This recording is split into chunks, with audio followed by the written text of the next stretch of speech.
இந்தியாவில் உள்ள எல்லா கோவில்களிலும் ஐம்பொன், வெங்கலம், கற்களால் ஆன சிலைகள்தான் உள்ளன. ஆனால் இந்தியாவில் உள்ள 2 கோவில்களில் மட்டுமே நவர் பாஷாணத்தால் உருவாக்கப்பட்ட அபூர்வமான சிலைகள் உள்ளன. ஒன்று, பழனி மலை மீதுள்ள தண்டாயுதபாணி முருகன் சிலை. 2, பூம்பாறை மலையில் உள்ள குழந்தை வேலப்பர் முருகன் சிலை. கொடைக்கானலில் இருந்து 18 கிலோமீட்டர் தூரத்தில் உள்ளது பூம்பாறை கிராமம். இந்த முருகன் நினைத்தால்தான் நாம் இங்கு வர முடியும் என்கிறார்கள். உலகிலேயே நவபாஷான சிலையை உருவாக்கி பிரதிஷ்டை செய்தவர் போகர் என்ற மாமுனிவராவார். இவர் உருவாக்கியது பழனி மலை முருகன் மட்டும்தான் என்று எல்லோரும் நினைக்கின்றனர். ஆனால் பூம்பாறை முருகன் சிலையையும் அவர்தான் நவபாஷாணத்தால் உருவாக்கியவர் என்பது பலரும் அறியாத தெரியாத செய்தியும் கூட.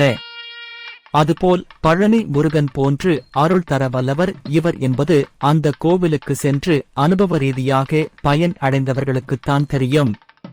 பாண்டவர் வனவாசம் மேற்கொண்ட போது இறுதியாக வந்த வனம் பழனி கொடைக்கானல் மேற்கு தொடர்ச்சி மலையாகும். பழனி மலைக்கும் பூம்பாறை மலைக்கும் நடுவில் உள்ள யானை முட்டி குகையில் அமர்ந்து தான் கற்று வந்த கலைகளை சோதிக்க அதற்கான மூலிகைகள் சேகரித்து முதலில் ஒரு முருகன் சிலையை உருவாக்கினார். அந்த சிலையைத்தான் பழனி மலையில் பிரதிஷ்டை செய்தார்.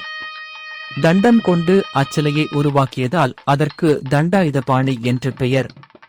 அக்கோவிலை இறைவனிடம் வேண்டி சிவபோதங்களால் கோவில் மற்றும் மண்டபங்களை கட்டச் செய்தார் என்பது வரலாறு.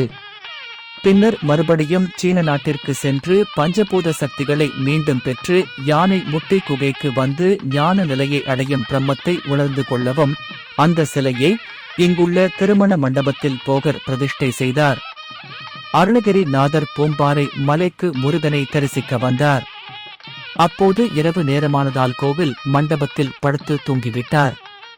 அப்போது ராட்சசி ஒருத்தி அருணகிரி நாதரை கொல்ல வந்தபோது முருகன் குழந்தை வடிவம் கொண்டு காவியுடை அணிந்திருந்த அருணகிரி நாதர் மீது ஏறி விளையாடிக் கொண்டிருந்ததைக் கண்டு குழந்தையும் தாயும் தான் தூங்கிக் கொண்டிருக்கிறார்கள் என்று எண்ணி அருணகிரிநாதரை கொல்லாமல் சென்றுவிட்டாள்.